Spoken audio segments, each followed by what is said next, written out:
नमस्कार दोस्तों, बुडानिया के इस विशेष कार्यक्रम आंसर राइटिंग सेशन में आपका स्वागत है। ये कार्यक्रम एबी प्लस टीवी पर प्रसारित किया जाता है, लेकिन बुडानिया के सानिध्य से ये प्रोग्राम संचालित किया जाता है। इस प्रोग्राम की जब हम लोग बात करेंगे तो यूपीएससी और आरएस की तैयारी करने वाले अभ्यर्थियों के लिए बहुत ही महत्वपूर्ण कार्यक्रम है। इस कार्यक्रम में मेंस के अंदर किस तरीके से बेहतर उत्तर लिखना है ये आपको स्पष्ट किया जाता है। एक तरीके से मैं कह सकता हूं कि एक अभ्यास के तरीके के कार्यक्रम है, प्रैक्टिस सेशंस है। जितने ज़्यादा आप लोग अच्छे से इन वीडियोज को देखेंगे और सबसे इंपॉर्टेंट चीज़, देखने के बाद इन क्वेश्चनों का आंसर भी लिखेंगे, तब ही इस प्रोग्राम की उपयोगिता का आप लाभ उठा सकते हैं। जब हम इस कार्यक्रम की बात कर रहे हैं तो मेरा ये मानना है कि यूपीएससी और आरएस के बच्चे के लिए सबसे आसान चीज होती है मेंस एग्जाम। जब हम लोग प्री और मेंस की तुलना करते हैं तो, क्योंकि जब प्री की बात करते हैं तो कहीं ना कहीं आपकी मेमोरी टेस्ट भी है, आपने कितना अच्छा इंफॉर्मेशन याद किया था, उस चीज को आप स्पष्ट कर पाए कि नहीं कर पाए, वो इंपॉर्टेंट होता है। पर मेंस के अंदर क्या होता है कि अधिकतर बच्चे उल्टे डरे होते हैं, प्री से नहीं डरते हैं, मेंस से डरते हैं। पर मेंस बहुत आसान है। जब हम लोग मेंस की बात करते हैं तो मेंस के अंदर क्या है कि मेरा ये मानना है कि लगभग 90% बच्चे जिन्होंने प्री पास की है, 100% भी कहूंगा तो गलत नहीं होगा, कि उन लोगों को उन मुद्दों की जानकारी होती है जो मेंस में आते हैं। या ये यूं कहूं कि जितने सवाल मेंस में पूछे गए हैं उनमें से लगभग 80-90% सवाल उन्होंने कहीं ना कहीं पढ़े हैं, क्योंकि अपनी तैयारी में जब उन्होंने साल 2 साल दिया है तो वही सब चीजें पूछी जाती हैं जो अखबार में है, करंट में है, या फिर ये कहूं कि जो सिलेबस से जुड़ी हुई है। ऐसे में वो बच्चा चीजों को जानता है। और आपकी स्थिति, मैंने पहले भी वीडियो सेशंस में कहा था कि एक बीए की एग्जाम देने वाले अभ्यर्थी के सम्मानी होती है। आपको ऐसा लगता है कि इसका उत्तर आता है और आप लिखना शुरू कर देते हैं, और जितना कुछ आप उस विषय के बारे में जानते हैं वहां लिख देते हैं। और सवाल यही है कि बस इसी वजह से ये फर्क कर पाता है कि 15,000 लोग जिन्होंने एग्जाम दी थी उनमें से केवल 1,000 लोग चयनित हो पाते हैं, क्योंकि मेंस के अंदर 1,000 उन 15,000 में से बेहतर वही है कि मेरा मानना है कि 15,000 लोग सब जानते हैं कि इसका आंसर क्या है, लेकिन उसका सही आंसर क्या है ये जान पाना थोड़ा सा संभव नहीं हो पाता है। और इसका प्रमुख कारण है, कोई भी आप याद रखना, याद करने से, या मैं ये कहूं कि आपका दिमाग अधिक गति से दौड़ता है, इस चीज से इसका समाधान नहीं हो सकता। इसका एकमात्र सॉल्यूशन है प्रैक्टिस। जितनी ज्यादा आप मेंस के क्वेश्चनों की प्रैक्टिस करेंगे, और ये प्रैक्टिस आपकी तैयारी के पहले ही दिन होना चाहिए। अलग अलग अवधारणाएं हैं। कुछ लोग कहते हैं प्री पास करने के बाद तैयारी करनी चाहिए, कुछ लोग कहते हैं कि मेंस का सिलेबस पढ़ लो उसके बाद कुछ टेस्ट सीरीज दे लेना। इससे प्रैक्टिस नहीं हो सकती है। रूटीन में आप पहले ही दिन आदत डालें, आपको बहुत फायदा मिलेगा। पहला फायदा आपको यह मिलेगा कि आप प्री की तैयारी बहुत अच्छे से कर पाएंगे। जब आप मेंस की चीजें लिख रहे होते हैं, चीजों को ज्यादा समझ डेवलप होती है। तो इसी चीज को हम लोगों ने डेडिकेट कर कर एक प्रोग्राम शुरू किया है निःशुल्क, जिसका नाम है मेंस आंसर राइटिंग सेशन का, जो यूपीएससी और आरपीएससी की एग्जाम को समर्पित कार्यक्रम है। और आज इसका तीसरा एपिसोड हम लोग प्रसारित कर रहे हैं। तो इस तीसरे एपिसोड को प्रसारित करने के साथ इस कार्यक्रम की कुछ चीजें मैं आपको बताना चाहता हूं कि एबी प्लस टीवी पर बुडानिया के सहयोग से यूपीएससी को लेकर कुछ कार्यक्रम चलते हैं, जिसमें एक है ऑडियो आर्टिकल, दूसरा है न्यूज ऑफ डे, और तीसरा है नॉलेज कॉर्नर। ये प्रतिदिन चलते हैं, सप्ताह में 6 दिन चलते हैं, सोमवार से लेकर शनिवार तक। और इन 3 चीजों के अलावा एक कार्यक्रम और चलता है जो केवल संडे को चलता है, जिसका नाम एबी शो है। अब जब इन कार्यक्रमों की बात करेंगे तो यूपीएससी और आरपीएससी की भी बदलती हुई प्रकृति जो है, 2013 के बाद में जो सिलेबस बदला है, उस सिलेबस में एक थोड़ा सा परिवर्तन हो चुका है। वो परिवर्तन इस प्रकार का है कि जब हम 4 ऑप्शन की बात करते हैं तो 3 ऑप्शन तो करंट के हो जाते हैं उनमें से, पर एक ऑप्शन बैकग्राउंड का होता है। या जैसे सपोज करो, उदाहरण के तौर पे समझाऊं कि अभी साइक्लोन मुद्दा चर्चा में है, तो साइक्लोन से जुड़ा डिजास्टर यानी आपदा है, तो या तो एनडीआरएफ से सवाल आ जाएगा, या एनडीआरएफ के साथ हम लोग बात कर सकते हैं कि आपदा से संबंधित कोई सवाल आ जाएगा। तो हम लोगों ने एक पैटर्न अपनाया है कि पिछले सप्ताह में 6 दिन, पिछले सप्ताह के 6 दिन में कौन सा ऐसा न्यूज था जो चर्चा में था, जो आपके प्री के लिए उपयोगी हो सकता है, वो हम लोग डिस्कस करते हैं न्यूज ऑफ डे में। क्लियर है? यानी 6 न्यूज हम डिस्कस करते हैं न्यूज ऑफ डे के अंदर जो उपयोगी है। उसके बाद हम लोग 6 उनका बैकग्राउंड, ताकि वो एक ऑप्शन जो है वो आप क्लियर कर सकें, वो हम ऑडियो आर्टिकल में कवर करने की कोशिश करते हैं। और इस पिछले सप्ताह में 6 ऐसे टॉपिक जो मेंस के लिए थोड़े उपयोगी हो सकते हैं, यानी प्री में तो है ही है पर मेंस के लिए भी उपयोगी हो सकते हैं, या ये कहूं कि वो टॉपिक जो ज्यादा महत्वपूर्ण है उनको हम लोग नॉलेज कॉर्नर में। तो टोटल 18 टॉपिक जो हैं पूरे सप्ताह के अंदर हम कवर करते हैं। और यदि 18 टॉपिक, मेरा ये मानना है कि निरंतर आप पढ़ते रहे तो आपके एग्जाम देते समय प्री के अंदर इनमें से अधिकतर क्वेश्चन बनेंगे, मेंस के अंदर इनमें से अधिकतर क्वेश्चन बनेंगे। और उस पूरे सप्ताह में एक ऐसा टॉपिक जो वास्तव में मोस्ट प्रोबेबल है, जिसमें ऐसा लग सकता है कि वो एग्जाम में आएगा, वो हम लोग संडे के दिन इस शो में डिस्कस करते हैं। पर आपने ये कार्यक्रम अच्छे से अध्ययन किए कि नहीं किए, या इनकी प्रैक्टिस की कि नहीं, तो इसका हमने एक सॉल्यूशन निकाला है कि मंडे टू सैटरडे नियमित शाम 4 बजे एक लाइव सेशन होता है, जिसमें 3 दिन पीटी का क्विज शो होता है।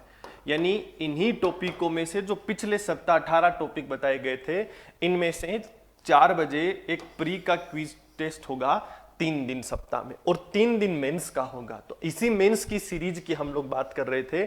हम कोशिश करते हैं इसमें जितने भी क्वेश्चंस लिए जाते हैं वो सब करंट के हों, जीएस के पेपर्स के, जो अभी न्यूज में रहे हों किसी कारण से।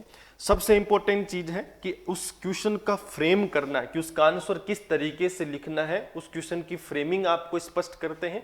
तीसरी इंपॉर्टेंट चीज है कि उस क्वेश्चन को हम लोग बाइलिंगुअल यानी हिंदी और इंग्लिश दोनों में आपको बताते हैं, ताकि दोनों विषयों के अभ्यर्थियों के लिए उपयोगी हो। सबसे इंपॉर्टेंट चीज मॉडल आंसर, केवल उस क्वेश्चन को ही नहीं समझाते हैं, उसको लिखने का तरीका ही नहीं समझाते हैं, उस क्वेश्चन में क्या क्या इंपॉर्टेंट की पॉइंट्स, या ये कह सकता हूं कि इंपॉर्टेंट पॉइंट्स आपको शामिल करने चाहिए थे, एक मॉडल आंसर के रूप में ये भी आपको उपलब्ध करवाते हैं। सप्ताह में 3 दिन ये कार्यक्रम चलता है, और 3 दिन इसके अलावा एक प्री का चलता है, यानी 6 के 6 दिन लाइव सेशन शाम 4 बजे AB+ टीवी पर आप देख सकते हैं, जो बुडानी IAS के सहयोग से चलता है। और एक आखिरी इंपॉर्टेंट चीज कि आपको PDF के फॉर्मेट में हम चीजों को उपलब्ध कराते हैं। अब सवाल यह है कि यूपीएससी और RS के सवालों की प्रकृति थोड़ी अलग अलग होती है। कुछ टेक्सचुअल क्वेश्चंस होते हैं, कुछ नॉन टेक्सचुअल्स होते हैं। दोनों में सामान्य फर्क यह होता है कि टेक्सचुअल क्वेश्चन जो होता है उसमें हम डायरेक्ट चीजों को लिख पाते हैं, और नॉन टेक्सचुअल में क्या होता है कि हमें अपने विचार लिखने पड़ते हैं। पर क्वेश्चनों की प्रकृति अलग अलग होती है। कहीं लिखा रहता है चर्चा करें, कहीं लिखा स्पष्ट करें, कहीं लिखा रहता है मूल्यांकन करें। तो मेरी कोशिश है कि हर तरीके के क्वेश्चन को हम लोग सोल्व करेंगे, तो हर तरीके की चीजों को आप समझ पाएंगे। तो 2 हम लोगों ने अभी तक जो एपिसोड किए हैं उनमें हमने विचारात्मक क्वेश्चन किए हैं जो सबसे डिफिकल्ट माने जाते हैं, और उनमें हमने विचारात्मक करने के साथ साथ चर्चा करें कि की पॉइंट पर हमने कीवर्ड पे किया था। आज का इस एपिसोड 3 का जो क्वेश्चन है वो हमने एक नए पैटर्न का लिया है, और क्वेश्चन जो है वो आपकी स्क्रीन पर है। Evaluate the need and the possible outcome of labour laws amended by the state government. क्या कह रहा है कि राज्य सरकारों के द्वारा संशोधित श्रम कानूनों की आवश्यकता और संभावित परिणामों का मूल्यांकन कीजिए। क्लियर है? तो मैंने कहा था जब हम क्वेश्चन को पढ़ते हैं तो क्वेश्चन को पढ़ते ही 3 चीजें सबसे इंपॉर्टेंट होती हैं हर क्वेश्चन में, जो आपको समझनी चाहिए। यदि आपको एक बेहतर आंसर लिखने की कला को सीखना है तो इन 3 चीजों की उपयोगिता होती है।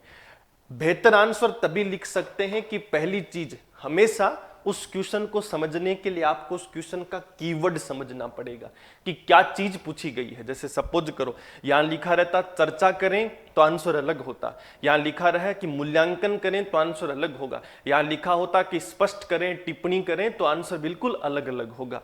तो ये सब चीजें जो है ये डिपेंड करता है कीवर्ड पर। तो हमेशा यदि आपको कोई बेहतर उत्तर लिखना है तो 3 चीजें हमेशा जहन में होनी चाहिए। पहली चीज तो कीवर्ड, दूसरी इंपॉर्टेंट चीज है की पॉइंट, यानी उस क्वेश्चन के अंदर पूछा क्या है। श्रम कानून के बारे में पूछा है कि उनमें जो संशोधन हुए उसके बारे में पूछा है, कि उसके संशोधन से क्या आवश्यकता थी वो पूछा है, क्या उसके संशोधन से क्या प्रभाव पड़ेंगे ये पूछा है। तो आपको क्वेश्चन समझने के लिए उसका सही उत्तर तभी आप लिख पाएंगे जब आप की पॉइंट, क्योंकि जैसा मैंने पहली लाइन काम में ली थी कि हमारी आदत बीए की एग्जाम की तरह हो जाती है, जहां हमारा उद्देश्य ये होता है कि हमने उस क्वेश्चन के आसपास की जितनी भूमिका होती है या जितना जितना क्वेश्चन हमने पढ़ रखा है वो सब कुछ हम लिख देते हैं। तो उससे क्या होता है, गलत आदत हम लोगों को लग जाती है कि जो पूछा है वो हम बता नहीं पाते हैं और उसके अतिरिक्त जो नहीं पूछा वो सब कुछ बता देते हैं, और इसीलिए फिर मेंस मुश्किल लगती है तुम जैसों को। पर ये बहुत आसान है यदि आपने ये 3 चीजें सीख ली। पहला कीवर्ड, दूसरा की पॉइंट यानी उस क्वेश्चन में क्या पूछा है, और तीसरा अभी प्रैक्टिस करने के लिए इसीलिए बोल रहा हूं कि फ्रेमिंग ऑफ क्वेश्चन यानी उस उत्तर को लिखने का एक तरीका क्या होना चाहिए, फ्रेमिंग क्या होनी चाहिए, इस चीज का मूल्यांकन आपको पहले से ही सीखने की आदत डालनी है कि उसको एक रूपरेखा बनाने की आवश्यकता है ताकि चीजों को हम बेहतर तरीके से समझ सकें। 3 चीजें आपके सामने हैं, एक बार क्वेश्चन को फिर दिखा रहा हूं। क्वेश्चन का कीवर्ड की जब हम लोग बात करेंगे तो कीवर्ड है मूल्यांकन करें, यानी पूछा है कि मूल्यांकन करें। तो पहले तो आपको यह पता होना चाहिए कि जब ऐसा पॉइंट लिखा है कि मूल्यांकन करें तब हमें क्या आंसर लिखना होता है या किस तरीके की चीजें लिखनी होती है। दूसरा, इस क्वेश्चन की प्रकृति को समझिए, ये टेक्सचुअल क्वेश्चन है कि नॉन टेक्सचुअल है। नॉन टेक्सचुअल का मतलब होता है जहां आपको अपने विचार लिखने होते हैं, और टेक्सचुअल का मतलब होता है एज इट इज जो हम किताब से उठाकर लिख देते हैं। जैसे सपोज करो कि हमसे क्वेश्चन पूछा जाता है कि एनडीआरएफ संगठन के बारे में बताइए, या ये पूछ लेता है कि लेबर लॉज 1948 के बारे में बताइए, तब वो टेक्सचुअल होता है, उसमें आप और मैं अपने विचार नहीं लिख सकते, जैसा वास्तविक है वैसा ही लिखना पड़ता है। पर ये नॉन टेक्सचुअल है, ये आपके अपने विचार पूछ रहा है। तो हमें क्वेश्चन की प्रकृति समझ में आ गई है कि क्वेश्चन क्या है, नॉन टेक्सचुअल है। तो एक चीज तो क्या हो गई, evaluate the need and possible outcome of labour laws amended by the state government. तो क्वेश्चन की प्रकृति समझ में आ गई कि नॉन टेक्सचुअल है। दूसरा ये समझ में आ गया कि कीवर्ड क्या है, इवेल्युएट करें। अब तीसरी चीज ये है कि पूछा क्या है, क्या इस क्वेश्चन में हमसे लेबर लॉज के बारे में पूछा है, क्या इस क्वेश्चन में उसमें हुए संशोधन के बारे में पूछा है, या फिर उस संशोधन की आवश्यकता क्या थी ये पूछा है, या उस संशोधन से क्या प्रभाव हो सकता है ये पूछा है। तो जब आप इस क्वेश्चन को समझेंगे तो अच्छे से देखना क्या लिखा है, हिंदी में पढ़िए कि राज्य सरकार के द्वारा संशोधित श्रम कानून, यानी जो हाल ही में राज्यों की सरकार ने जो श्रम कानून है उनमें संशोधन किया है, उनकी आवश्यकता और संभावित परिणाम का मूल्यांकन कीजिए। तो ना तो आपको यह बताना है कि श्रम कानून क्या है, ना आपको यह बताना है कि श्रम कानून में क्या संशोधन हुआ है, आपको क्या बताना है कि श्रम कानून में जो संशोधन हुआ है उसकी क्या तो आवश्यकता थी और उससे क्या संभावित परिणाम है, और बताना किस दिशा में है, मूल्यांकन कीजिए। तो अब मैंने कहा था कि किसी भी बेहतर उत्तर को लिखने के लिए 3 चीजें इंपॉर्टेंट होती हैं, कीवर्ड, की पॉइंट और फ्रेमिंग ऑफ क्वेश्चन, यानी उसके आंसर लिखने की रूपरेखा तैयार करना। हम पहले कीवर्ड की बात करते हैं। पहला, जब हम लोग कीवर्ड की बात करेंगे तो इसमें जो इंपॉर्टेंट कीवर्ड है वो है इवेल्युएट कीजिए। ठीक है, तो जो कीवर्ड है वो इवेल्युएट कीजिए का अर्थ है कि मूल्यांकन कीजिए में आपको क्या लिखना है कि पहला मैंने आपको कहा कि आपको ये समझ में आ गया कि क्वेश्चन कॉन्सेप्चुअल है। कॉन्सेप्चुअल मतलब आपको इस पर अपने विचार लिखने हैं। जैसा अभी तक हमने 2 एपिसोड में किया था वो भी कॉन्सेप्चुअल था, वहां भी आपको विचार लिखने थे, पर यहाँ चर्चा करना नहीं लिखा, यहाँ मूल्यांकन करना लिखा है। तो जहां कहीं मूल्यांकन करने का शब्द लिखा आता है तब आपको क्या करना होता है कि आपको व्यक्तिगत विचार नहीं बताने हैं, आपको बताना है सामूहिक विचार, यानी जैसा सब लोग इस चीज को सोच रहे हैं। जैसे मैं आपको कहूं कि मैंने आपको पिछले एपिसोड में भी बताया था कि किसी भी तनाव के दौरान आत्महत्या करना उचित कदम है या नहीं है, इस पर विचार रखिए। और मैं आपसे ये कहता हूं कि आप अपने विचार रखिए, तब तो आप अपना पक्ष रख सकते हैं। मैं आप ये कहूं कि इस पर आप इसका मूल्यांकन कीजिए या चर्चा कीजिए कि ये कहां तक जायज है, तब हमेशा क्या होता है, क्योंकि देखो चर्चा अकेला आदमी नहीं कर सकता, 2-3 लोग मिलकर करेंगे, तो इसका मतलब है सामूहिक रूप से क्या विचार है। तो सेम कहानी यहां पर है कि आपको ये चीज का मूल्यांकन जब किसी चीज का करना होता है तो ये सामूहिक विचार बताना है कि जैसा आम तौर पर कितना लोग इसके पक्ष में है या विरोध में है। क्लियर है। अब सवाल यह है कि जब मूल्यांकन करने की स्थिति आती है तो हमें क्या लिखना पड़ता है। तो 2 इंपॉर्टेंट चीजें हमें लिखनी पड़ती हैं। एक तो उसका सकारात्मक पक्ष, सही मूल्यांकन वही होता है। मैं आपको यह कहूं कि क्रिकेट कितना उपयोगी है, क्रिकेट कितना उपयोगी है इसका मूल्यांकन कीजिए। तो उस क्रिकेट की कुछ अच्छाई होंगी और साथ में कुछ बुराई होंगी। जब आप दोनों चीजों को स्पष्ट करते हैं तभी उचित मूल्यांकन हुआ। जैसे मैं आपसे पूछूं कि भाई मैंने आपको ये वीडियो फॉर्म के जरिए क्वेश्चन सोल्व करवाया, तो आप अपने कमेंट से राय दीजिए कि या इसको मूल्यांकन कीजिए, इवेल्युएट कीजिए कितना सही बताया। तो आपको क्या करना चाहिए कि सकारात्मक पक्ष भी बताने चाहिए कि सर इसमें यह चीज हमें अच्छी लगी, और सही मूल्यांकन वही होता है जो आपके नकारात्मक पक्ष का भी मूल्यांकन करे। क्लियर है? इसका मतलब कि आपको एक ऐसा इवेल्युएशन करना है जिसमें सकारात्मक पक्ष भी हो और जिसमें नकारात्मक पक्ष भी हो। अब दो इंपॉर्टेंट चीजें यहां से आपको क्लियर हो गई होंगी कि कीवर्ड जब भी मूल्यांकन किया हुआ लिखा होता है तब आपको सामूहिक विचार लिखने हैं, लेकिन मूल्यांकन करना है, इवेल्युएट करना है, तब आपको उस क्वेश्चन में उसका सकारात्मक पक्ष लिखना है, पॉजिटिव पॉइंट्स लिखने हैं और उसके नेगेटिव पॉइंट्स भी लिखने, दोनों को बराबर लिखने की आवश्यकता है। पर इस दौरान आपको एक चीज जहन में बहुत अच्छे से क्लियर हो जानी चाहिए कि यह कभी भी एंटी आइडियोलॉजी कॉन्सेप्ट को नहीं अपनाती है। यानी श्रम कानून में परिवर्तन हुए हैं और मैं उद्योगपति हूं, तो मैं इसको यदि इस नजरिए से देखूं कि केवल मेरा फायदा है, तब मैं कभी भी अच्छा नहीं कर पाऊंगा। या सपोज करो कि मैं पूंजीवाद का विरोधी हूं, तो मैंने उस विरोध की भावना में इस पॉइंट को, इस क्वेश्चन को उल्टा समझ लिया और सब कुछ उल्टा लिखता गया कि ये जो परिवर्तन है ये बिल्कुल स्वीकार के योग्य नहीं है, यानी केवल नकारात्मक पक्ष लिखा, तब मैं कभी बेहतर उत्तर नहीं लिख पाऊंगा। इसके लिए जरूरी है कि मुझे कोई भी एंटी आइडियोलॉजी कॉन्सेप्ट पर विश्वास नहीं करना चाहिए, यानी मुझे किसी विचारधारा का विरोध नहीं करना चाहिए। मुझे क्या करना चाहिए कि रियल पर्सपेक्टिव, यानी जो वास्तविक स्थिति है वर्तमान में, उसी पर प्राथमिकता देनी चाहिए। यह चीज आपको केवल शब्दों से नहीं, मैं आपके भाव से इस क्वेश्चन को पढ़ाने के बाद समझा दूंगा कि जैसे सपोज करो इस श्रम की बात करेंगे हम, श्रम कानूनों की, तो इनमें जो परिवर्तन हुआ है यदि वो अच्छा हुआ होता, जैसे सपोज करो कि मजदूरी दर बढ़ा दी गई, सपोज करो उसके अंदर ऐसा सुविधा कर दी गई कि अब ये लोग 8 घंटे की जगह 4 घंटे काम करेंगे क्योंकि कोरोना का दौर चल रहा है। अब अगर ये इस चीज के अंदर ये लिख देते कि भाई हम लोग वेतन जो है वो डबल देना पड़ेगा तुम लोगों को क्योंकि कोरोना का जो पीरियड है वो चल रहा है, ऐसे में जब ये सब चीजें, अगर मैं खुद मजदूर हूं और जब सुनता हूं तो मुझे ऐसा लग रहा है कि बहुत अच्छी चीज है, हमारे पक्ष की चीजें की गई हैं।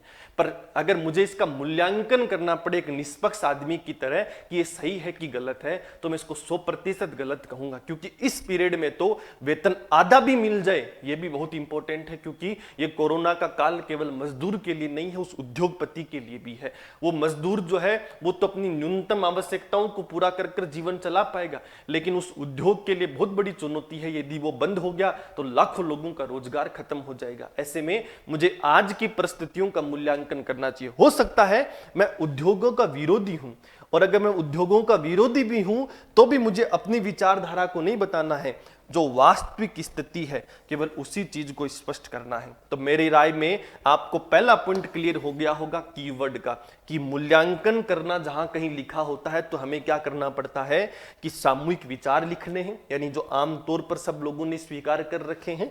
और दूसरी चीज, हमेशा उचित मूल्यांकन वही होता है जो सकारात्मक पक्ष और नकारात्मक पक्ष दोनों को लिखे, दोनों को समझाए। यानी श्रम कानून के परिवर्तन में यदि कुछ लाभ हुआ है तो उस लाभ को भी बताए, और उस श्रम कानून में यदि कोई नुकसान हुआ है तो उस नुकसान को भी बताए। यदि मेरा यह मानना है कि ये 3 पॉइंट आपने क्लियर कर लिए, की वर्ड, की पॉइंट और फ्रेमिंग ऑफ क्वेश्चन, तब आपका 80% आंसर सोल्व हो गया। 80% का अर्थ है कि कंटेंट लिखने का तरीका आपको समझ में आ जाएगा और तब आपको नंबर मिलना आसान हो जाएगा। तो 3 चीजों की उपयोगिता है। तो आपने पहला देखा कीवर्ड, कि हमें कीवर्ड समझना है। दूसरा इंपॉर्टेंट चीज है की पॉइंट, कि की पॉइंट का अर्थ है कि इस क्वेश्चन में पूछा क्या है। तो क्वेश्चन क्या कह रहा है कि हाल ही में राज्य सरकार के द्वारा श्रम कानूनों में जो संशोधन किया गया है, हाल ही में राज्य सरकार के द्वारा कि श्रम कानूनों में जो संशोधन किया गया है, उस संशोधन की क्या तो आवश्यकता है और क्या उसके संभावित परिणाम होंगे, इस चीज का मूल्यांकन करना है। तो बहुत क्लियर सा हो गया सामने एकदम से कि आंसर समझ में आ गया कि श्रम कानून का संशोधन नहीं बताना, श्रम कानून क्या है ये नहीं बताना, केवल ये बताना है कि श्रम कानून के संशोधन की वर्तमान में क्या तो आवश्यकता थी और इसके भविष्य में क्या संभावित परिणाम आ जाएंगे, यानी क्या परिणाम हमें देखने को मिल सकते हैं। और इसका सबसे इंपॉर्टेंट चीज, आवश्यकता का पॉजिटिव पॉइंट, संभावित परिणाम का positive point plus negative point दोनों बताना है, क्योंकि मूल्यांकन करने का अर्थ है सकारात्मक पक्ष और नकारात्मक पक्ष दोनों बताना है। तो क्वेश्चन बहुत क्लियर हो गया है कि श्रम कानून में हाल ही में जो संशोधन हुए हैं उनकी आवश्यकता वर्तमान में क्या है और संभावित परिणाम क्या है, इन दो चीजों को स्पष्ट करना है, उनका मूल्यांकन करना है। तो ये आपका की पॉइंट हो गया है। अब जब आप की पॉइंट पढ़ते हैं, कीवर्ड से तो आपको यह समझ में आया कि इस आंसर में आपको कौन सी दिशा मिलेगी, लेकिन की पॉइंट से आपको यह समझ में आ गया कि इस क्वेश्चन के अंदर क्या आंसर लिखना है, कितनी चीजें बतानी है। यह आपको क्या करता है कि आपके विचारों को एक उचित दिशा दे देता है कि आपको किस तरीके से लिखना है। तो आपको क्लियर हो गया है कि ना तो श्रम कानून के बारे में बताना, ना श्रम कानून के संशोधन केवल उसके बारे में बताना, आपको क्या बताना है कि हाल ही में क्या श्रम कानूनों में संशोधन हुए हैं वो बताना है, वो संशोधन कितना आवश्यक है वर्तमान में ये बताना है, और भविष्य में उनका क्या परिणाम हो सकता है ये बताना है। अब यहां चर्चा करने लिखा होता तब आप क्या कर सकते थे कि आवश्यकता बता देते, संभावित परिणाम बता देते अपने विचारों के अनुसार, बाध्य नहीं थे आप वहां पर नकारात्मक पक्ष लिखने के लिए। लेकिन यहां मूल्यांकन शब्द लिखा है तो आवश्यकता में कितना पॉजिटिव पॉइंट है, कितना नेगेटिव पॉइंट है, संशोधन में संभावित परिणाम में क्या पॉजिटिव पॉइंट आएगा, क्या नेगेटिव पॉइंट आएगा, दोनों को उचित तरीके से बताना है। और यदि इस संशोधन की वर्तमान में आवश्यकता अधिक है, गौर करना, आवश्यकता अधिक है लेकिन कुछ हद तक परिणाम नकारात्मक हो सकते हैं, तो मूल्यांकन का उद्देश्य यही है कि आपको अंतिम में एक निष्कर्ष देना है कि इन नकारात्मक पॉइंटों को हम किस तरीके से कम कर सकते हैं। क्लियर है? यानी जो सरकार ने परिवर्तन किया है उसमें क्या संशोधन संभव था। तो अगली चीज जो हम लोग देख रहे हैं, तीसरी और सबसे आखिरी इंपॉर्टेंट चीज, मेरा यह मानना है कि बस ये 3 पॉइंट तक की मेरी प्रमुख जिम्मेदारी होती है। 3 पॉइंट यदि आपको समझ में आ गए कि वर्ड, की पॉइंट और तीसरा फ्रेमिंग ऑफ क्वेश्चन, सवाल को लिखने का तरीका, तब आपको चीजें क्लियर हो जाएंगी। तो क्वेश्चन समझ में आ ही गया कि मूल्यांकन करना है, इवेल्युएट करना है। जब हम मूल्यांकन करते हैं तो मैंने कहा पॉजिटिव पॉइंट लिखना है और नेगेटिव पॉइंट दोनों लिखने हैं। और क्वेश्चन में यह भी समझ में आ गया है कि यह लिखना है कि इस परिवर्तन की आवश्यकता क्या है और संभावित परिणाम क्या होंगे। 2 चीजें आपको बतानी है। तो आवश्यकता और संभावित परिणाम जब बताने हैं तो आपके सामने ये 4 पॉइंट हैं। पहला पॉइंट क्या है, गौर करना, कि आपको यह बताना है कि श्रम कानून में हाल ही में क्या संशोधन हुआ है। पर आपसे ज्यादा पूछा नहीं है, इसलिए केवल सामान्य परिचय देने की आवश्यकता है, केवल यह समझाने की कि हाल ही में श्रम कानूनों में क्या संशोधन किया है। दूसरी इंपॉर्टेंट चीज कि उस श्रम कानून में परिवर्तन की आवश्यकता क्या थी। तो दूसरा पॉइंट आपने ये क्लियर कर दिया कि श्रम कानूनों में परिवर्तन करने की आवश्यकता क्या थी। और तीसरा इंपॉर्टेंट चीज, संभावित परिणाम क्या होंगे, यानी इसके पॉजिटिव पॉइंट होंगे कि नेगेटिव पॉइंट होंगे, ये बताना है। और अंतिम में एक निष्कर्ष देना है कि कहां तक ये चीजें उचित थी और कहां तक उचित नहीं है। यानी मूल्यांकन सही करने के बाद में आपको बताना है कि वास्तव में इसकी आवश्यकता है या नहीं है। और आपको यह भी बताना है कि यदि आवश्यकता है तो इसमें यदि कुछ नकारात्मक पॉइंट है, परिणाम नकारात्मक है, तो उनका समाधान हम किस तरीके से निकाल सकते हैं, इस चीज को स्पष्ट करने की आवश्यकता है। तो 4 पॉइंट आपके सामने हो गए हैं कि श्रम कानून में संशोधन, आवश्यकता, संभावित परिणाम और निष्कर्ष। अब जब इस क्वेश्चन को एक बार फिर से हम लोग देखते हैं, क्लियर कट थोड़ा सा समझ में आ गया होगा कि जब आप इस क्वेश्चन को पहले पढ़ते हैं और पढ़ते ही लिखना शुरू कर देंगे तो कुछ गलतियां कर देंगे। गलतियां ये हैं कि आप अपने विचार लिख सकते हैं, आप इस कानून में जो अच्छाई है वो अच्छाई लिख सकते हैं, इस कानून में यदि कोई बुराई है तो केवल बुराई लिख सकते हैं। और कहीं ना कहीं इससे क्या होता है कि बिना क्वेश्चन को समझे हम अपनी विचारधारा को थोप देते हैं। अर्थ यह है कि मैं उद्योगपति का लड़का हूं या खुद उद्योगपति हूं तो श्रम कानून यदि मेरे पक्ष में परिवर्तित हुए हैं तो मैं केवल समर्थक रहूंगा, यदि मैं मजदूर का लड़का हूं तो केवल आलोचक रहूंगा, यदि मैं पूंजीवाद का घोर विरोधी हूं तो मैं आलोचक हो जाऊंगा। ऐसे में जो वास्तव में वर्तमान की परिस्थितियों में आवश्यकता थी या जो संभावित परिणाम जो पूछा है वो नहीं बता पाऊंगा। लेकिन अब 3 चीजें जानने के बाद में आपको क्वेश्चन क्लियर हो गया कि पहले तो विचार किसके लिखने हैं। तब आप कहोगे कि सर मूल्यांकन करना है, यानी मुझे तो एक तरीके से इंस्पेक्टर बनना है, ये बताना है कि ये जो लेबर लॉज है ये वास्तव में उपयोगी होंगे या नहीं होंगे। अब जब आपको मूल्यांकन करना है तो उसकी दिशा भी पता है कि क्या बताना है, तो आपको बताना है कि हाल ही में श्रम कानूनों में जो संशोधन हुआ है उनकी वर्तमान परिस्थिति में आवश्यकता क्या है और उनका संभावित परिणाम क्या होगा। ये 2 चीजें बताने की आपको क्या है आवश्यकता। तो इनका पॉजिटिव नेगेटिव दोनों, क्योंकि मूल्यांकन करना शब्द लिखा है। इस आधार पर हमने 3 चीजें क्लियर कर ली। की पॉइंट्स क्या पूछा है, की वर्ड बता दिया, और तीसरी इंपॉर्टेंट चीज कि उसका आंसर लिखने का तरीका क्या होना चाहिए, कि श्रम कानून में संशोधन का परिचय देना है, आवश्यकता के बारे में बताना है, संभावित परिणाम और निष्कर्ष के बारे में। तो मैं मोटा मोटी ये कह सकता हूं कि जब हम लोग इसकी बात करते हैं कि श्रम कानून में संशोधन, तो आप इसको लिख सकते हैं 40 से 50 शब्दों में कि हाल ही में श्रम कानूनों में क्या संशोधन हुआ है। 40 से 50 शब्दों में आप ये लिख सकते हैं। दूसरा, इसकी वर्तमान में आवश्यकता क्या है, तो 60 से 70 शब्दों में हम लोग ये कर सकते हैं कि इस चीज को कवर सकते हैं। संभावित परिणाम जो हैं इनको हम लोग 60 से 70 शब्दों में लिख सकते हैं। तो कुल मिलाकर जब हम लोग बात करते हैं तो यहाँ 160-170 तक क्वेश्चन का एक तरीके से कंक्लूजन निकल आता है, और अंतिम में फिर हम एक निष्कर्ष लिख सकते हैं 40 से 50 शब्दों के अंदर। मोटा मोटी ये है कि 4 चीजें आपको लिखनी है। श्रम कानून में संशोधन क्या हुए हैं, आवश्यकता क्या है उस संशोधन की, संभावित परिणाम बताने हैं और एक निष्कर्ष बताना है। तो एक एक पॉइंट पर हम लोग डिस्कस करते हैं कि क्या कहानी संभव है। सबसे पहले कि हाल ही में श्रम कानून के अंदर क्या संशोधन हुआ है, इस चीज को बताने की अगर हम लोग बात करें तो सबसे इंपॉर्टेंट चीज है, इस श्रम कानून में सबसे बड़ा संशोधन करने के पीछे प्रमुख कारण क्या है कि एक तो लॉकडाउन चल रहा है, तो इस लॉकडाउन की वजह से उत्पादन प्रभावित हो रहा है और अर्थव्यवस्था बहुत नकारात्मक तरीके से चल रही है। तो उद्योगों के पुनर्जीवित होने की संभावनाएं कम हो चुकी हैं और विश्व के सभी राष्ट्र चिंतित हैं कि उनकी अर्थव्यवस्था माइनस में जाना शुरू हो जाएगी। लेकिन भारत को यदि इस संभावना को समाप्त करना है तो अभी से ऐसी तैयारियां करनी होंगी जिससे हम लोग हर तरीके के नुकसान की भरपाई कर सकें और कहीं ना कहीं उद्योगों को जिंदा रख सकें।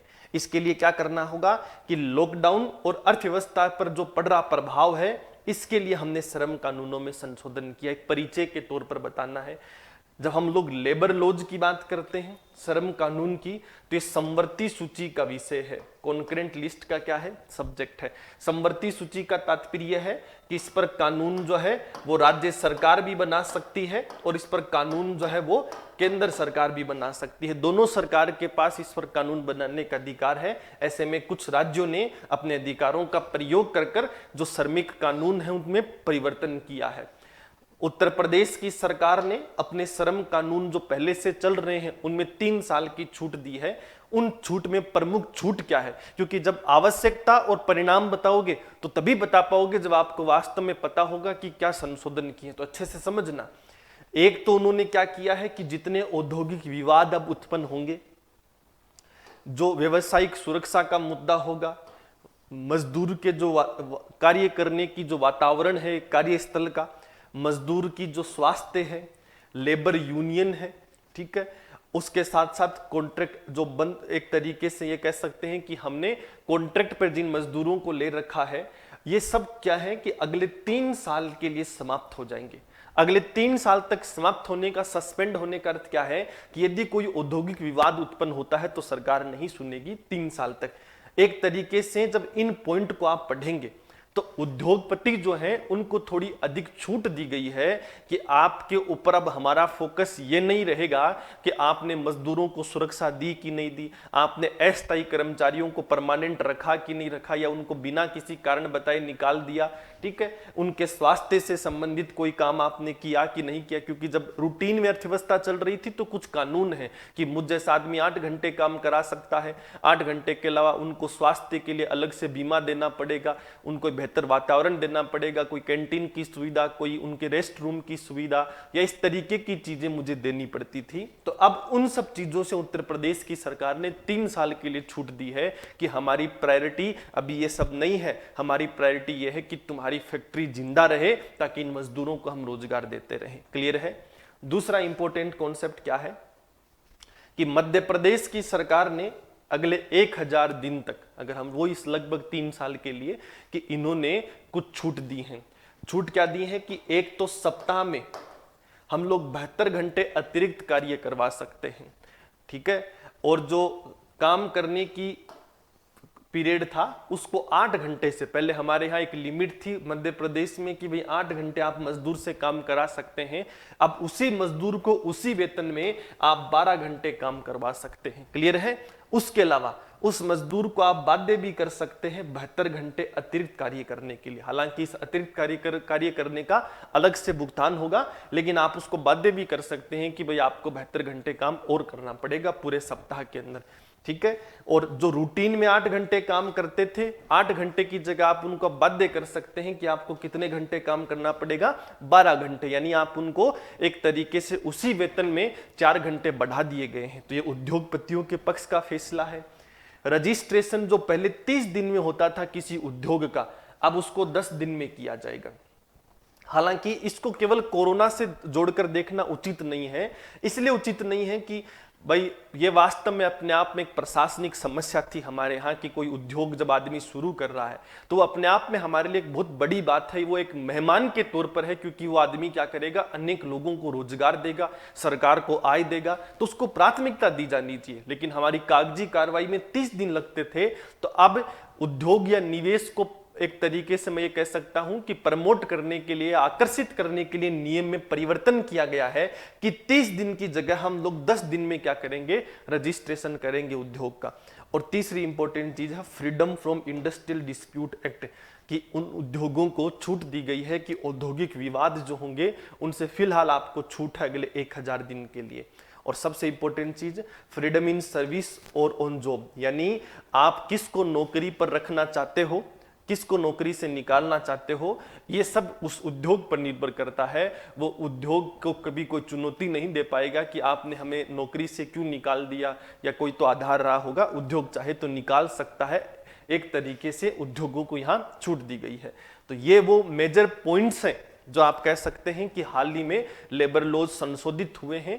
जब आप इन लेबर लॉज की बात करेंगे तो सामान्य शब्दों में मैं आपको समझाऊं तो उद्योगपतियों को ज्यादा छूट दी गई है। उनकी रजिस्ट्रेशन की प्रक्रिया हो या उनको जो रिकॉर्ड मेंटेन करने पड़ते थे, जैसे सपोज करो स्वास्थ्य का रिकॉर्ड, पूरे सप्ताह में आपने छुट्टी दी कि नहीं दी, आपने बेहतर पेयजल की व्यवस्था की कि नहीं किया। आपको सामान्य शब्दों में कहूं तो एक पेट्रोल पंप पे आपने देखा होगा कि एक रिकॉर्ड रजिस्टर बाहर लगा रहता है कि जो भी वहाँ का वॉशरूम है उसकी सफाई हुई कि नहीं हुई, अग्निशमन से जुड़े वहाँ चीजें हैं या नहीं है, सुरक्षा के मापदंड हैं या नहीं है। उसी प्रकार हर उद्योग पर यह बाध्यता है कि वो इन सारी चीजों को करे, कि वह कैंटीन की सुविधा करे, बेहतर कार्यस्थल का वातावरण बनाए जो लैंगिक तौर पर सक्षम हो, महिला और पुरुष दोनों के लिए उपयोगी हो सके। एक तरीके से रेस्ट रूम की सुविधा हो। 8 घंटे से ज्यादा काम नहीं करा सकते हैं, वेतन देने की उचित सीमा थी कि उस तक आपको वेतन देना ही पड़ेगा। लेकिन अब इन सब चीजों से छूट दी गई है कि उद्योग चाहे तो इन सब चीजों को छोड़ देगा अगले 3 साल के लिए। उसके लिए जरूरी नहीं है कि वो कैंटीन की सुविधा दे, रेस्ट रूम की सुविधा दे, वह स्वास्थ्य की गारंटी दे, बेहतर वातावरण दे, या एक तरीके से कहूं कि अपने ऑफिस का एनवायरनमेंट डेवलप करने पर पैसा खर्च करे। इन सब चीजों की आवश्यकता नहीं है। और सबसे इंपॉर्टेंट चीज कि उद्योग चाहे जब किसी को नौकरी से निकाल सकता है, यह संशोधन किया गया है। यदि कोई औद्योगिक विवाद होता है तो सरकार हस्तक्षेप नहीं करेगी इनके अंदर अगले 3 साल के लिए या अगले 1000 दिनों के लिए। जब आप इनको जब सुन रहे होंगे तो आपके जहन में ऐसा आ रहा होगा कि ये तो बहुत गलत कर रहे हैं। क्लियर है? बहुत गलत नहीं है, गलत तो है लेकिन बहुत गलत नहीं है, क्योंकि उचित मूल्यांकन वही है जो न्यूट्रल है, जो सकारात्मक और नकारात्मक दोनों पक्षों की बात करेगा। तो पहले मैं आपको ये बताता हूं कि ऐसा करने की आवश्यकता क्यों पड़ी। अभी तक आप जब सुन रहे हैं तो आपको ऐसा ही लग रहा है कि गलत हुआ है, लेकिन जब मैं आपको आवश्यकता बताऊंगा तो आपके उन विचारों में कुछ हद तक कमी आ जाएगी। तो हम अगला टॉपिक डिस्कस करते हैं कि आवश्यकता। सबसे इंपॉर्टेंट चीज है कि जो अर्थव्यवस्था है वो नीचे गिरती जा रही है। ऐसे में to deal with downfall, suppose करो कि जितने उद्योग हैं, यदि इन सभी उद्योगों की स्थिति यही बनी रही कि 8 घंटे ही काम कराओगे तो मुझे उतने ही मजदूर लाने पड़ेंगे। अब इन 4 महीनों के रुकने की वजह से मेरी कुछ मिनिमम कॉस्ट थी वो तो हमेशा लगती रहे। मिनिमम कॉस्ट का अर्थ है किराया लगा, बिजली लगा, इन्वेस्टमेंट है, ब्याज लगा, ये सब चीजें तो नियमित लगती रही। केवल हुआ क्या नहीं कि ना तो उत्पादन हुआ और ना ही किसी तरीके की कोई बाजार में आपूर्ति हुई। ठीक है, तो इस पूरी परिस्थिति में क्या हो चुका है कि जैसे सपोज करो कोई सरकारी कर्मचारी है, उसको वेतन घर बैठे मिल रहा है तो उसको किसी तरीके का कोई संकट नहीं है, लेकिन उद्योगों को यह संकट है क्योंकि आय के सभी स्रोत खत्म हो गए हैं। मैं ये मान सकता हूं, कुछ लोग कहेंगे कि साहब एक्सपेंसेस खत्म हो गए, तो मिनिमम एक्सपेंसेस जो है वो तो लगेंगे। जो ऊपरी एक्सपेंसेस हैं, सपोज करो अगर मैं संस्था चलाता हूं तो टीचर नहीं लाया तो उसकी कॉस्ट नहीं लगेगी, पर संस्था की रेंट लगेगा, मैंने आज तक जो पैसा लगा रखा उसका इंटरेस्ट तो बढ़ता जाएगा, ये सब चीजें तो बराबर चलती जाएंगी, मिनिमम जो खर्चे हैं वो तो चलेंगे। तो ऐसे में उद्योगों के समाप्त होने की संभावना है, और यदि मैं समाप्त हो जाता हूं तो अगर 60 से 70 या 100 लोगों का रोजगार खत्म कर देता हूं तो अपने आप में अर्थव्यवस्था में नकारात्मक पॉइंट आएगा। इसलिए उस सरकार को थोड़ा मेरे लिए सोचना होगा कि जब मैं इस पूरी कोरोना संकट खत्म होने के बाद में उद्योग को पुनः शुरू करता हूं तो मुझे यह ना कहा जाए कि आपको बेहतर वातावरण देना होगा, आप एक कमरे में 4 ही मजदूर बिठा सकते हो, आपको एक्स्ट्रा कमरे बनाने पड़ेंगे। मुझे ये ना कहा जाए कि उनके लिए कैंटीन की सुविधा सुनिश्चित करो, उनके लिए रजिस्टर रिकॉर्ड मेंटेन करो। इस तरीके की चीजें जब हम लोगों को बातें की जा सकती हैं तो ये भी थोड़ा सा क्या हो सकता है कि एक इंपॉर्टेंट पर्सपेक्टिव हो जाता है। तो इन चीजों को नकारने के लिए या एक तरीके से कहूं कि इन खर्चों को कम करने के लिए बहुत जरूरी था कि इन कानूनों को दिया जाए। तो जो अर्थव्यवस्था गिर रही है उस गिरती हुई अर्थव्यवस्था को मजबूत करने के लिए नेगेटिव इंपैक्ट ऑफ कोरोना, कि कोरोना संकट के इस बंद की वजह से, लॉकडाउन की वजह से जो हम लोगों को नकारात्मक प्रभाव पड़े हैं उनसे निपटने के लिए, क्योंकि जो इन 3 महीने में मुझे नुकसान हुआ उस नुकसान की भरपाई मैं तभी कर पाऊंगा जब आगे चलकर मुझे कुछ चीजों में छूट मिलेगी या मेरी आय की संभावनाओं को अधिक विकसित किया जाएगा। तो देखो अधिक कर दिया है कि 10 मजदूर मैं रखता था, उनमें से 5 को मैं रख लूंगा, 5 को मैं निकाल दूंगा। ये जो मैंने 5 को अभी निकाला, इससे आप सोचोगे कि उसको बेरोजगार कर दिया, पर सच ये है कि उनको 5 को निकालने से बाकी 5 बेरोजगार होने से बच गए। तो यहां यह देखना है कि वर्तमान की स्थिति क्या है। मैं उन 5 को यदि आज निकाल देता हूं और 5 के दम पर ही उत्पादन कर रहा हूं तो इससे क्या होगा कि मेरा उद्योग जिंदा रहेगा, और जिंदा रहेगा तो साल, 1.5 साल, 6 महीने बाद उन 5 को मैं और नौकरी दे पाऊंगा। और आप इमेजिन करो कि मजबूर कर दिया जाए कि 10 को रखना पड़ेगा, आप निकाल नहीं सकते हो, तो मुझे उद्योग बंद करना पड़ जाएगा, और बंद करना पड़ जाएगा तो 10 के 10 लोग बेरोजगार हो जाएंगे। दूसरी इंपॉर्टेंट चीज ये भी है कि वो 10 का काम कैसे पूरा कर पाएंगे 5, तो इसलिए मुझे छूट मिलनी चाहिए कि जिस 5 मजदूरों से मैं 8 घंटे काम कराता था उनसे 12 घंटे कराऊंगा, ताकि मैं अतिरिक्त चीजों का कर सकूं। और मेरा उत्पादन बढ़ा तो ओवर टाइम की फैसिलिटी दी है, बाध्य किया है कि 72 घंटे तक करा सकते हो, तो कहीं ना कहीं मुझे उसका भी लाभ मिलेगा। क्लियर है? तीसरी इंपॉर्टेंट चीज है कि ये जो नए कानून हैं इस मंदी के दौर में क्या करेंगे, निवेश को एक तरीके से प्रोत्साहित करेंगे। कोई भी उद्योगपति निवेश उसी जगह करता है जहां कागजी कार्रवाई कम होती है, जहां सरकार का हस्तक्षेप कम होता है, तो उसको ऐसा लगता है कि अब यहां वातावरण में निवेश करना आसान है, और एक तरीके से उसको लगेगा कि लाभ अर्जित करना आसान है। आप खुद सोचो कि पहले मुझे कहा जाए कि आप यदि कोई कोचिंग खोल रहे हैं तो उसके लिए क्या करना होगा, 1500 स्क्वायर फुट की एक ऑफिस बनानी होगी, उस ऑफिस में हर आदमी के बैठने के लिए इतनी सुविधा, इतनी एसी होंगी, इतनी व्यवस्थाएं होंगी, इसके साथ आपको एक स्टाफ ऐसा रखना होगा जो इनको रिकॉर्ड मेंटेन करे। तो एक तरीके से गैर उपयोगी खर्चे भी मेरे थे। तब मुझे यूं लगता था कि बहुत सोच समझ कर निवेश करना पड़ता था, पर अब मुझे ये छूट दी जा रही है कि आप केवल निवेश करो, उत्पादन पर ध्यान दो, ये सब चीजें बहुत बाद की प्राथमिकताएं हैं, तो मेरे लिए आसान हो जाएगा या मैं अधिक तरीके से प्रभावित हो जाऊंगा निवेश करने के लिए। अगली चीज क्या है कि ये 30 दिन से 10 दिन करना, कागजी कार्रवाई को कम करना, कहीं ना कहीं ये क्या करता है, प्रशासनिक पारदर्शिता को बढ़ावा देता है, यानी भ्रष्टाचार को कम करेगा। ठीक है, to end the state intervention and corruption, सरकार के हस्तक्षेप को कम करेगा, भ्रष्टाचार को कम करेगा। तो ये अपने आप में ये परिवर्तन अच्छी चीज है। और सबसे इंपॉर्टेंट चीज है to boost up the productivity along with cut in cost of production. दोनों चीजें साथ हैं कि उत्पादन तो बढ़ेगा और उत्पादन के साथ जो उत्पादन की लागत होगी वो क्या होगी, कम होगी। मेरे सारे गैर उपयोगी खर्चे मेरे को 3 साल तक नहीं करने, तो मैं दीर्घकालीन समय की सोच रहा हूं कि 3 साल तक मेरे गैर उपयोगी खर्चे यदि खत्म होते हैं, रिकॉर्ड मेंटेन नहीं करना, कोई रजिस्टर स्वास्थ्य को लेकर नहीं, पहले सपोज करो नियम थे कि 8 घंटे तक ही काम कराऊंगा, 8 घंटे के अलावा बीच में ब्रेक दूंगा, ठीक है, उनके स्वास्थ्य के लिए उनकी बीमा करवाऊंगा, ठीक है, ये सब चीजें मानक एक तरीके से तय थे। तो रजिस्टर मेंटेन करना, इन सब में एक उपयोगी नहीं कह सकते हम, ये गैर उपयोगी काम है जिनसे कॉस्ट जरूर आया करती थी हर उद्योगपति को। आपके लिए गैर उपयोगी नहीं है, लेकिन एक बिजनेसमैन के लिए गैर उपयोगी है, क्योंकि वह अपने पैसे का उच्चतम प्रयोग केवल बिजनेस में करना चाहता है। ऐसे में कहीं ना कहीं कि जो उत्पादन की लागत है वो तो कम होगी और उत्पादन जो है वो बढ़ जाएगा। यहां बढ़ने का अर्थ क्या है कि अब मंदी में सब कुछ खत्म हो चुका है, 5 मजदूरों से यदि मैं काम चला रहा हूं तो मेरी लागत कम हो गई, और लागत कम हो गई तो उन 5 को मैं प्रोत्साहित करूंगा कि 8 घंटे की जगह तुम्हें 12 घंटे थोड़ी मेहनत करनी है ताकि हम लोग इस संकट से निकल सके। तो वो 5 भी मेहनत करेंगे और कहीं ना कहीं जो 5 को निकाल कर मैंने कॉस्ट जो थी उनका आधा काम इनको सौंप दिया, तो मेरा उत्पादन प्रक्रिया पुनः शुरू हो जाएगी। तो ये सामान्य शब्दों में कह सकता हूं कि लागत कम होगी और जो प्रोडक्टिविटी है वो थोड़ी बढ़ना शुरू हो जाएगी। बूस्ट अप का मतलब ये भी नहीं कि जो पहले से चल रहा था उससे अधिक हो जाएगा, पर यह तो हकीकत है कि जो बंद पड़ चुका था उससे कुछ हद तक तो चीजों को मैं करने में क्या रहूंगा, सक्षम।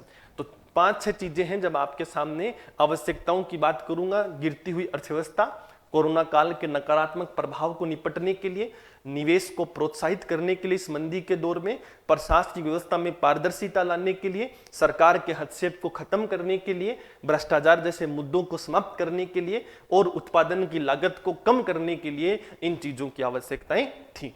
अब आप समझना कि इनमें से एक भी पॉइंट पर आपको एतराज नहीं होगा, क्योंकि आप पहले वालों पर एतराज हो सकता है कि श्रम कानून में परिवर्तन इतना उचित नहीं है कि ये सब नहीं करना चाहिए था, वो आपका जायज है। लेकिन आप वो सुनने के बाद जब आप ये सुन रहे हैं तब आपको महसूस हो रहा है कि हाँ, वर्तमान में इनकी आवश्यकता है, ऐसा करना बहुत जरूरी है। अब सवाल यह है कि मूल्यांकन तो तभी उचित होता है जब हम संभावित परिणाम की बात करें।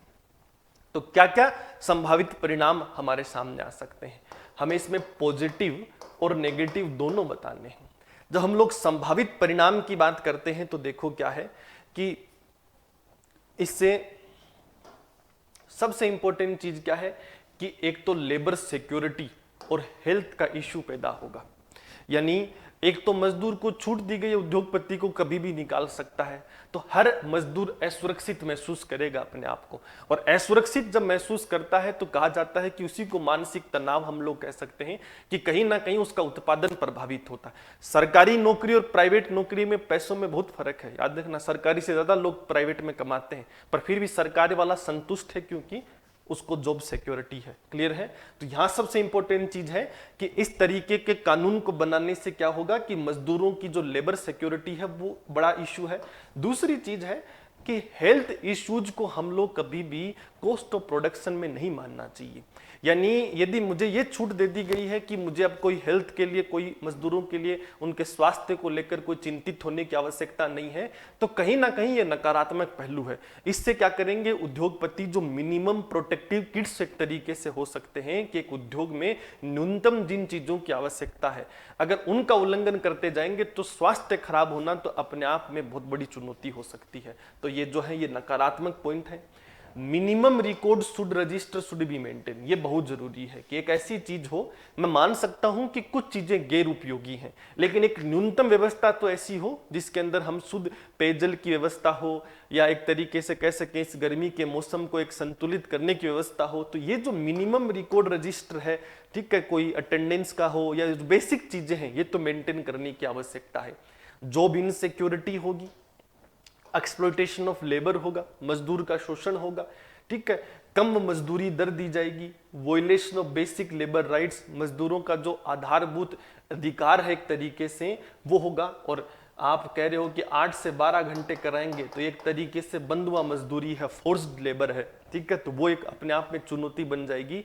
Freedom from labour security and health register record, ये उद्योगपतियों के लिए एक जरूर पक्ष का पॉइंट है कि उनको अब गैर उपयोगी मजदूरों को साथ लेने की आवश्यकता नहीं है, या ये जो गैर उपयोगी खर्चे थे उन पर ध्यान देने की आवश्यकता नहीं है।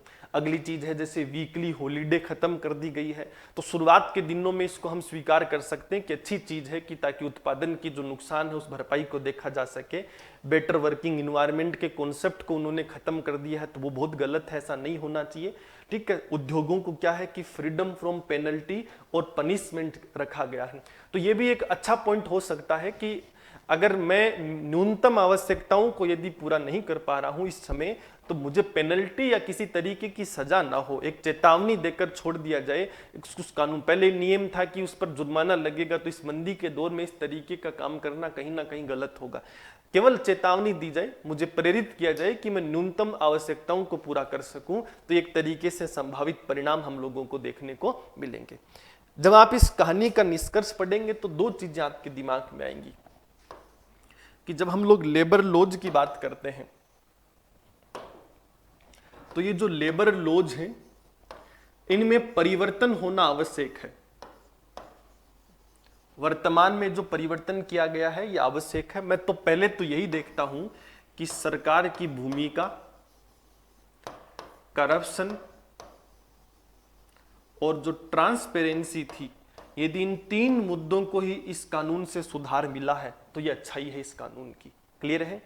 दूसरी चीज है कि वर्तमान परिस्थितियों में लागत को कम करना, प्रोडक्शन कॉस्ट को कम करना प्राथमिकता होनी चाहिए, तो ये अच्छी चीज है।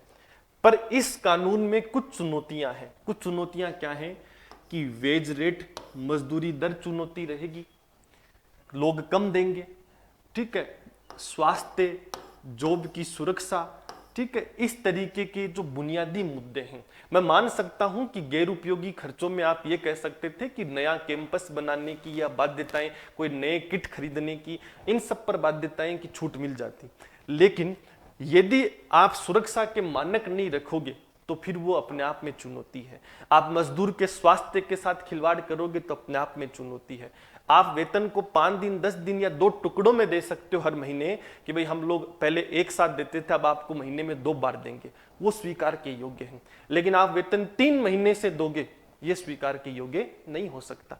ऐसे में आपको इसके पॉजिटिव पॉइंट वर्तमान की परिस्थिति के देखने हैं और नेगेटिव पॉइंट में भी हमने संभावित परिणाम भी हमने देखे हैं कि नकारात्मक अधिक प्रभाव होंगे।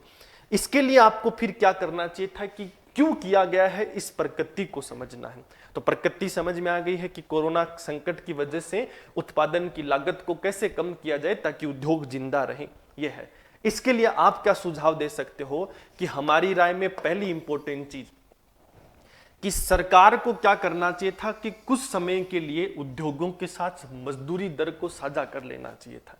जो सरकार उत्पादन की लागत को कम करने के लिए जो उपयोगी चीजें हैं उनको भी हटा रही है, जैसे सपोज करो उपयोगी चीज है कि भाई सुरक्षा स्वास्थ्य के मानक तो होने ही चाहिए, उनको भी सरकार हटा रही है, तो उद्योग जाहिर सी बात है उल्लंघन करेंगे, दुरुपयोग करेंगे, इससे मजदूर का शोषण होगा, तो गलत है। इससे अच्छा आप क्या करते कि उस उद्योग को एक बेहतरीन चीज देते कि वो जो न्यूनतम आवश्यकताएं या मानक है वो तो आप पूरा करोगे। हम ये काम करेंगे कि आपके मजदूर का 40% वेतन अगले 6 महीने के लिए सरकार देगी और बाकी 6 महीने तक आपको 60% देना है। उत्पादन की लागत कम हो गई। जब आप ऐसा सोचेंगे कि ऐसा कैसे संभव है, तो ये 100% संभव है, क्योंकि उद्योग जिंदा रहेगा, रोजगार मिलेगा, आय सरकार को मिलेगी। तो अप्रत्यक्ष तौर पर जाना किसके पास में है? सरकार के पास में ही। आज बेरोजगारी हो गई तो मनरेगा चलानी पड़ेगी, तो सरकार को उल्टा डबल देना पड़ेगा। तो सबसे पहली चीज है कि सरकार क्या कर सकती थी कि उद्योगों को मजदूरी दर में एक शेयर दे सकती थी कि इतना प्रतिशत हम लोग देंगे। दूसरी इंपॉर्टेंट चीज है special fund for regrowth of industries. इसमें कुछ भी हो सकता है, जैसे कोई लोन देने की फैसिलिटी है उसको बढ़ा दिया गया हो कि क्योंकि कोई भी उद्योगपति अपना उद्योग बंद करने के लिए शुरू नहीं करता है, याद रखना। जब उसको लगता है कि अब इसके आगे चला पाना संभव नहीं है तभी करेगा।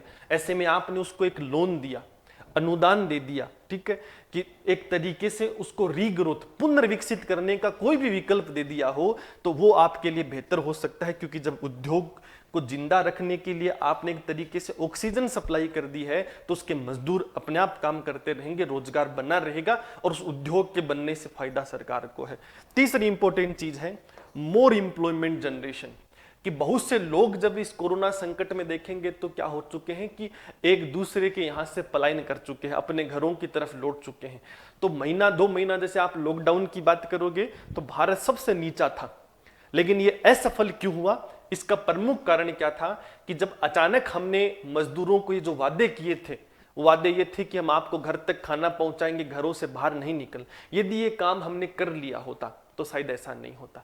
पर हमारे यहाँ मजदूर वर्ग में एक बहुत बड़ी असुरक्षा फैल गई। वो ये था कि खाना वाना तो सरकारें इतने स्तर तक जितना दावे कर रही थी वहां तक पहुंचाया नहीं, और जब घरों तक वो चीजें पहुंची नहीं तो उनको एक डर हो गया। डर ये हो गया कि इस संकट में 5, 7, 10 दिन निकालना तो आसान है, 3-4 महीने इस संकट में निकालना मुश्किल है। इसलिए सब लोग अपने घरों की तरफ बढ़े और यही वो कारण है कि पीड़ितों की संख्या, या मैं ये कह सकता हूं कि मरीजों की संख्या अचानक क्या हो गई, बढ़ गई। तो ये जो कमी सरकार की थी, अब इसको फिर से सरकार को सुधारना है कि सरकार को कुछ ऐसे गैर उपयोगी काम जो हो सकता है वर्तमान में जरूरी नहीं है, जैसे सबसे इंपॉर्टेंट वर्तमान में मनरेगा, कि हो सकता है एक ऐसा काम है कि अभी इसकी इतनी आवश्यकता नहीं है, लेकिन इस काम को तीव्र गति से बढ़ाने की आवश्यकता है ताकि जो बेरोजगार लोग हैं वो किसी पर संकट ना बन सके। कि न्यूनतम, मनरेगा न्यूनतम रोजगार की गारंटी देती है कि उन बेरोजगारों को न्यूनतम रोजगार मिल सके।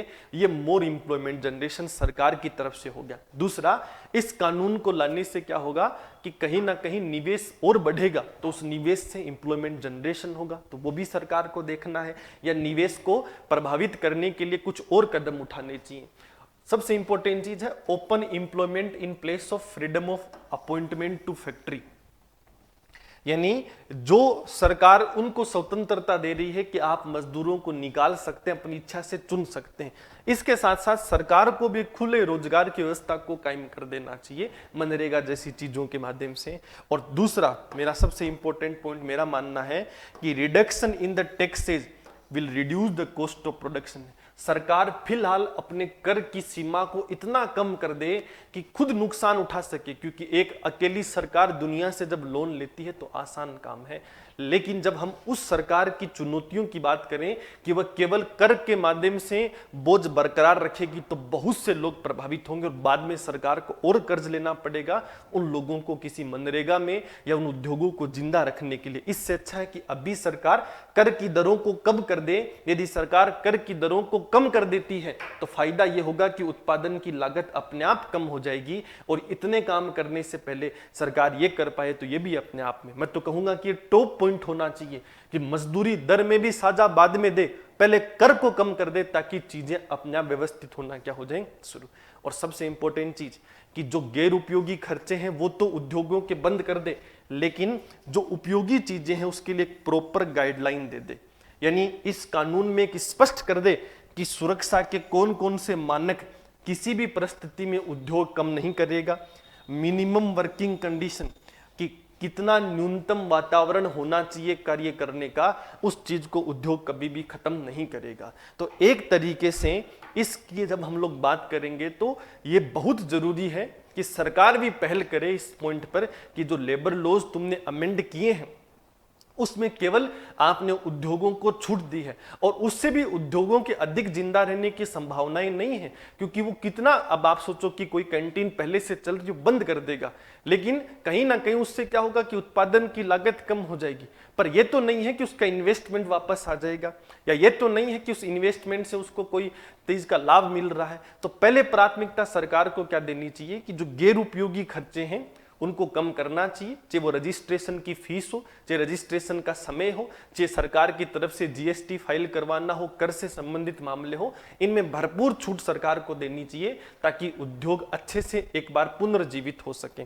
पर उसके साथ ये भी ध्यान रखना चाहिए संतुलित तौर पे कि मजदूर की सुरक्षा, मजदूर का स्वास्थ्य, उसकी जॉब सिक्योरिटी कभी खतरे में नहीं आनी चाहिए। इसके लिए सरकार को उद्योगों को मजदूरी दर में साझा देना चाहिए, खुला रोजगार जैसी व्यवस्था, मनरेगा जैसी चीजों को विकसित करना चाहिए, और सबसे इंपॉर्टेंट चीज है प्रॉपर गाइडलाइन उद्योगों को देनी चाहिए कि इतनी न्यूनतम चीजें या इतने न्यूनतम रजिस्टर तो आप मेंटेन करोगे ही, इनको मेंटेन करना आपके लिए आवश्यक है। तो ये एक तरीके से हमने डिस्कस किया कि हाल ही में जो श्रम कानून परिवर्तित हुए हैं उनमें लोगों में विरोध है कि वो उचित नहीं है, उनके परिणाम गलत आएंगे, लेकिन कुछ का मानना है कि उनकी आवश्यकता है। तो हमने एक उचित मूल्यांकन किया कि श्रम कानून में परिवर्तन क्या हुए हैं, उनकी आवश्यकता क्यों है, और उस आवश्यकता की आड़ में क्या नकारात्मक पॉइंट हो सकते हैं संभावित परिणाम में, और सबसे इंपॉर्टेंट चीज सुझाव में उन परिणामों को कैसे हम सकारात्मक बना सकते हैं, इसका हमने मूल्यांकन किया। इस तरीके के मेंस के वीडियो एनालिसिस देखने के लिए देखते रहिए बुडानी आईएएस का विशेष कार्यक्रम आंसर राइटिंग सेशन, जो AB+ टीवी पर निरंतर प्रसारित होता है।